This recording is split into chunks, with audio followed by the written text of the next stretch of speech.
তারকাদের সৃষ্টির কাহিনী জ্যোতির্বিজ্ঞানীরা দীর্ঘকাল ধরে একত্রিত করার চেষ্টা করছেন। এর প্রধান কারণ হল তারকারা নিজেরাই রহস্যে ঢাকা। আমি আক্ষরিক অর্থে রহস্যে ঢাকা বলছি। আমরা জানি যে তারকারা আলোর বিন্দু এবং তারা হাইড্রোজেন ও হিলিয়াম গ্যাস দিয়ে গঠিত। তবে যখন আমরা রাতের আকাশে তাকাই, আমরা বেশিরভাগই আলোর বিন্দু দেখতে পাই। আমরা খুব কমই গ্যাস দেখতে পাই। এর কারণ হল গ্যাস বেশ শীতল। যদি আপনি ওরায়ন নক্ষত্রমণ্ডল দেখেন, আপনি দেখতে পাবেন যে গ্যাসের একটি অপেক্ষাকৃত ছোট অংশ ফ্লোরোসেন্ট ল্যাম্পের মতো জ্বলছে। কিন্তু যদি আমরা একই অঞ্চলে ইনফ্রারেড আলোতে দেখতে পারতাম, তাহলে আমরা ওরায়ন আণবিক মেঘ নামে পরিচিত সে শীতল গ্যাস দেখতে পেতাম। আসুন আমরা ওরায়ন নেবিউলাকে আরও কাছ থেকে দেখি। তবে শুরুতেই বলে রাখি, যেহেতু আপনারা স্বল্প দৈর্ঘ্যের ভিডিও দেখতে পছন্দ করেন, তাই ভিডিওর দৈর্ঘ্য ছোটই রাখছি। প্রয়োজনে সেটিংয়ে গিয়ে স্পিড বাড়িয়ে দেখতে পারেন। তবে সম্পূর্ণ ভিডিও দেখবেন, আশা করি ভালো লাগবে। আর কমেন্টে মতামত জানাতে ভুলবেন না। রাতের আকাশে ওই যে তারারা মিটমিট করে, ওগুলো তো আমরা খালি চোখে দেখি। কিন্তু ধরুন আপনার চোখে একটা ইনফ্রারেড চশমা লাগানো আছে, যা দিয়ে শুধু গরম জিনিস দেখা যায়। সেটা দিয়ে দেখলে আপনি আকাশের একটা তারা তৈরির কারখানা, অর্থাৎ একটা নেবিউলার মাঝখানে দেখবেন কয়েকটা বিশাল গরম দপদপে আগুনের গোলার মতো তারা। এদের বলে ট্র্যাপিজিয়াম। এরা হলো এই এলাকার বড় কর্তা। আর এই বড় কর্তাদের আশেপাশে দেখবেন যেন লাল রঙের টিপের মতো ছোট ছোট অনেক আলোর বিন্দু ছড়িয়ে আছে। এগুলো দেখতে তারার মতো লাগলেও সত্যি বলতে কি, এরা এখনো পুরোপুরি তারা হয়ে ওঠেনি। এদের বলে প্রোটোস্টার, মানে সোজা বাংলায় বলতে পারেন তারার বাচ্চা বা আধা তৈরি তারা। ব্যাপারটা কি বলুন তো? এই প্রোটোস্টারগুলো আসলে তৈরি হয় গ্যাসের একটা বিশাল মেঘ ভেঙে চুড়ে। ভাবুন, একটা বিরাট মেঘ, তার ভেতরে আবার ছোট ছোট মেঘ, তার মধ্যেও আরও ছোট ছোট জমাট বাঁধা গ্যাসের পিণ্ড তৈরি হয়। যখন এই পিণ্ডগুলো নিজের টানের চোটে ভাঙতে শুরু করে, তখন সেগুলো ভীষণ গরম হয়ে ওঠে আর ইনফ্রারেড আলো ছড়াতে থাকে। এদের কেন্দ্রটা গরম হয় ঠিকই, কিন্তু এতটা গরম নয় যে হাইড্রোজেন পুড়ে হিলিয়াম তৈরি হওয়া শুরু হয়ে যাবে। মানে নিউক্লিয়ার ফিউশন বা তারার আসল ইঞ্জিন চালু হওয়ার জন্য যে মারাত্মক চাপ আর তাপ দরকার, সেই লেভেলে এরা তখনও পৌঁছায়নি। চলুন এই তারা তৈরির পুরো রান্নাটা ধাপে ধাপে দেখি। প্রথম ধাপ, দড়ি টানাটানির খেলা। শুরুটা হয় একটা বিশাল গ্যাসের মেঘ দিয়ে। এই মেঘের মধ্যে কোটি কোটি অণু দৌড়াদৌড়ি করছে। এই ছোটাছুটির জন্য মেঘের ভেতর একটা চাপ বা প্রেসার তৈরি হয়, যা মেঘটাকে ছড়িয়ে রাখতে চায়। অন্যদিকে মেঘের নিজের একটা ভর আছে, তাই তার একটা মহাকর্ষ বা টানও আছে, যা তাকে ভেতরের দিকে টেনে জমাট বাঁধাতে চায়। বেশিরভাগ সময় এই দুই শক্তির মধ্যে একটা দড়ি টানাটানির মতো খেলা চলে, আর মেঘটা মোটামুটি এক জায়গাতেই ভেসে থাকে। চাপ বলে ছড়িয়ে যাও, আর মহাকর্ষ বলে ভেতরে এসো। দ্বিতীয় ধাপ, নাড়ু পাকানো। কিন্তু হঠাৎ করে কিছু একটা ঘটল। ধরুন দুটো মেঘের মধ্যে ধাক্কা লাগলো, বা পাশেই কোনো তারা ফেটে একটা শক ওয়েভ এলো। অমনি ওই শান্ত মেঘের মধ্যে কিছু জায়গায় গ্যাস আর ধুলো একসঙ্গে জমাট বেঁধে ছোট ছোট পিণ্ড তৈরি হতে শুরু করলো। ঠিক যেমন করে ছড়ানো ছিটানো নারকেল কোড়া আর গুড়কে চাপ দিয়ে নাড়ু পাকানো হয়। এই পিণ্ডগুলোর ভর বাড়ার সাথে সাথে এদের মহাকর্ষ বা টানও বেড়ে গেল। এবার দড়ি টানাটানির খেলায় মহাকর্ষ জিতে যেতে শুরু করল। গ্যাসের অণুদের ছোটাছুটির চাপ আর ওই টানকে আটকে রাখতে পারল না। ব্যাস, শুরু হয়ে গেল ভাঙনের খেলা। ওই পিণ্ডগুলোর ভেতরে আরও ছোট ছোট কেন্দ্র তৈরি হলো। এরাই হলো আমাদের প্রোটোস্টার বা তারার ভ্রূণ। তৃতীয় ধাপ, কুমোরের চাক আর পিৎজা বানানো। এই যে গ্যাসের পিণ্ডটা নিজের টানে ভেতরের দিকে পড়তে শুরু করলো, তখন একটা মজার ঘটনা ঘটে। এটা পড়ার সাথে সাথে ঘুরতেও শুরু করে। আর ঘুরন্ত কোনো জিনিস যখন ছোট হতে থাকে, তার ঘোরার গতিও তত বাড়তে থাকে।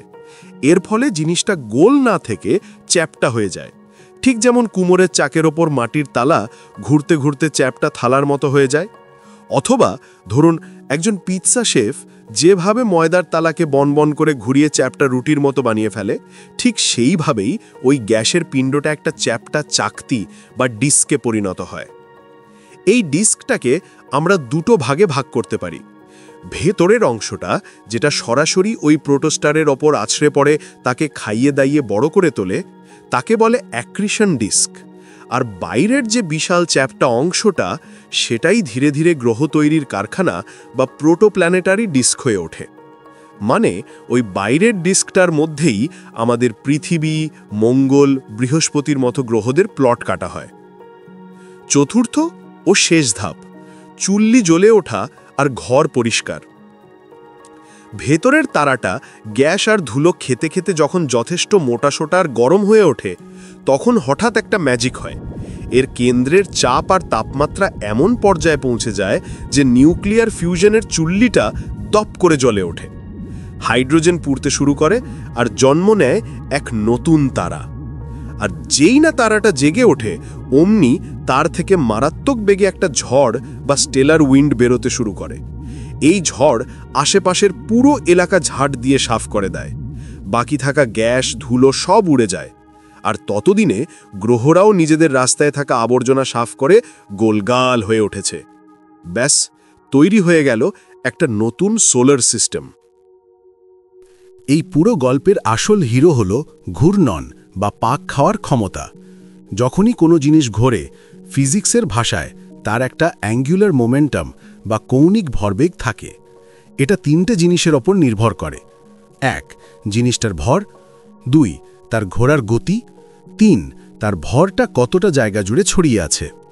মজাটা হলো, এই অ্যাঙ্গুলার মোমেন্টাম সহজে নষ্ট হয় না, এটা একই থাকে। এর সেরা উদাহরণ হলো আইস স্কেটিং। খেয়াল করে দেখবেন, যখন একজন স্কেটার হাত ছড়িয়ে ঘোরে, তার গতি কম থাকে, কিন্তু যেই সে হাত দুটোকে বুকের কাছে গুটিয়ে নেয়, অমনি তার ঘোরার গতি রকেটের মতো বেড়ে যায়। কেন? কারণ তার ভর একই আছে, কিন্তু ভরটা ছোট জায়গায় গুটিয়ে আসায় অ্যাঙ্গুলার মোমেন্টামকে ঠিক রাখার জন্য তার গতি বেড়ে গেছে। তারাদের ক্ষেত্রেও ঠিক এটাই হয়। ওই যে বিশাল গ্যাসের মেঘ, যার ওজন লক্ষ লক্ষ সূর্যের সমান আর যা শত শত আলোকবর্ষ জুড়ে ছড়ানো, সেটা হয়তো খুব ধীরে ঘরে, কিন্তু ওর বিশাল আকারের জন্য ওর মধ্যে প্রচুর পরিমাণ অ্যাঙ্গুলার মোমেন্টাম জমা থাকে। তাই যখন ওই মেঘটা ভেঙে একটা ছোট্ট তারায় পরিণত হয়, তখন ওই স্কেটারের মতোই তার ঘোরার গতি মারাত্মক বেড়ে যায় আর সে একটা চ্যাপ্টা ডিস্ক তৈরি করে। এখন প্রশ্ন হলো, ওই শান্তশিষ্ট মেঘগুলোকে ধাক্কা দিয়ে জাগায় কে? এর অনেক কারণ থাকতে পারে। 1. দুটো মেঘ ধাক্কা খেলে এমনটা হতে পারে, বা কোনো বড় তারা যখন বুড়ো হয়ে সুপারনোভা হিসেবে ফেটে যায়, তার শকওয়েভ গিয়ে অন্য মেঘকে ধাক্কা মেরে জাগিয়ে তোলে। অনেক সময় একটা তারা তৈরির কারখানার কেন্দ্রে যে বড় তারাগুলো আগেই জন্মেছে, তারাই আবার নতুন তারা জন্মানোর কারণ হয়ে দাঁড়ায়।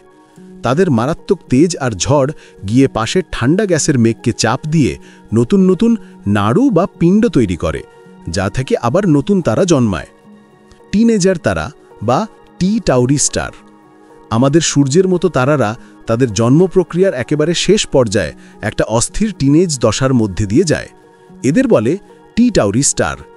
এরা তখনও পুরোপুরি তৈরি হয়নি, মানে এদের কেন্দ্রে হাইড্রোজেন ফিউশন সবে শুরু হবে বা হচ্ছে। এদের চারপাশে তখনও একটা ডিস্ক ঘুরতে থাকে আর এদের থেকে প্রচণ্ড বেগে ঝড় বেরোয়। এই ছবিটাতে V1331 সিগনি নামের এমনই এক টিনেজার তারাকে দেখা যাচ্ছে, যে তার আশেপাশের এলাকা পরিষ্কার করে নিজের গ্রহ পরিবার গোছানোর জন্য তৈরি হচ্ছে। ওই যে চ্যাপ্টা চাকতির মতো জিনিসটা, যাকে বলে সার্কামস্টেলার ডিস্ক, ওটাকে যদি আমরা ঠিক ওপর থেকে দেখি তাহলে তো গোল দেখাবে, কিন্তু যদি সাইড থেকে, মানে একেবারে ধার ঘেঁষে দেখি, তাহলে ব্যাপারটা পরিষ্কার হবে। ব্যাপারটা হলো, ওই বাচ্চা তারাটা থেকে মারাত্মক বেগে একটা ঝড় বেরোচ্ছে, কিন্তু ওকে ঘিরে থাকা ওই গ্যাস আর ধুলোর মোটা চাকতিটা একটা দেওয়ালের মতো কাজ করে, ঝড়টাকে আশেপাশে ছড়িয়ে পড়তে দেয় না।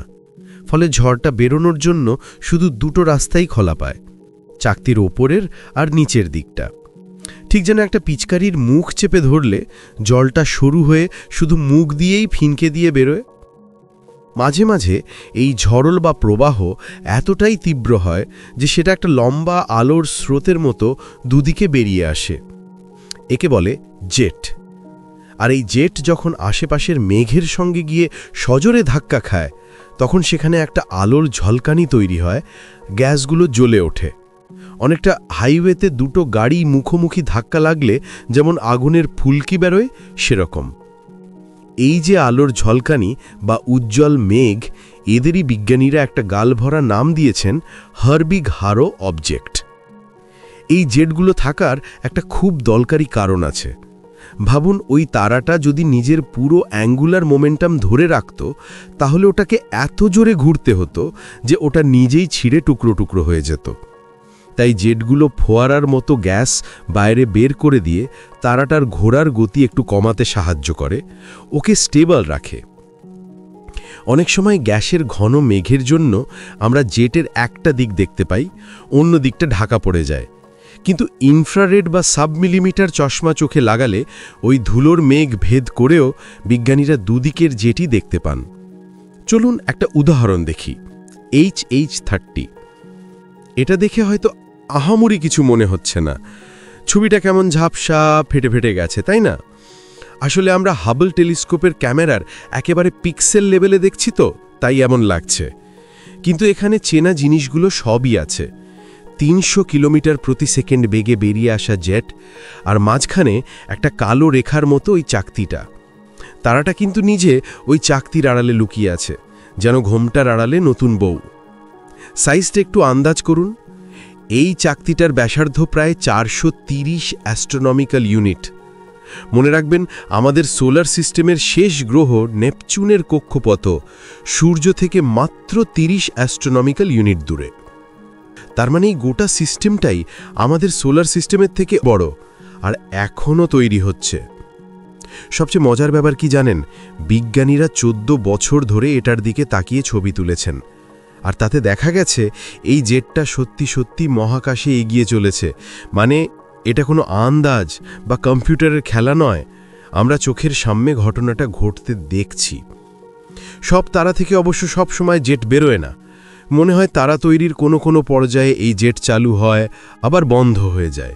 ছবিটা ভালো করে দেখলে মনে হবে যেন তারাটা থেকে এক একটা গুলির মতো গ্যাসের পিণ্ড বেরোচ্ছে।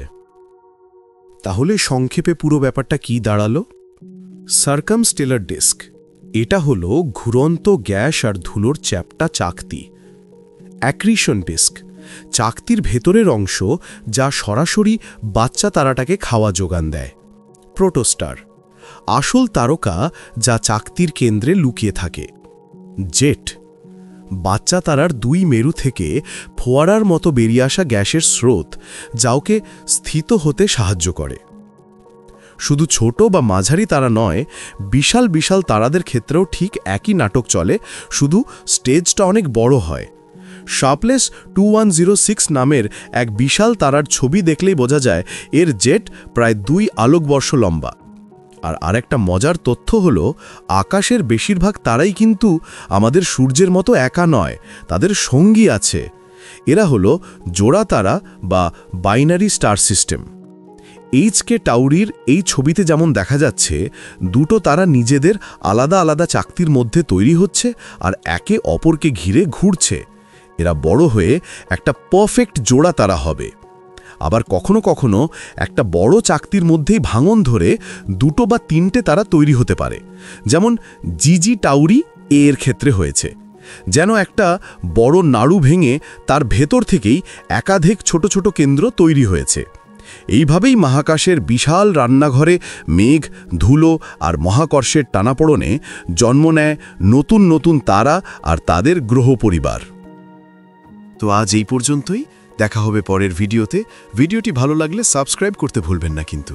শুভরাত্রি।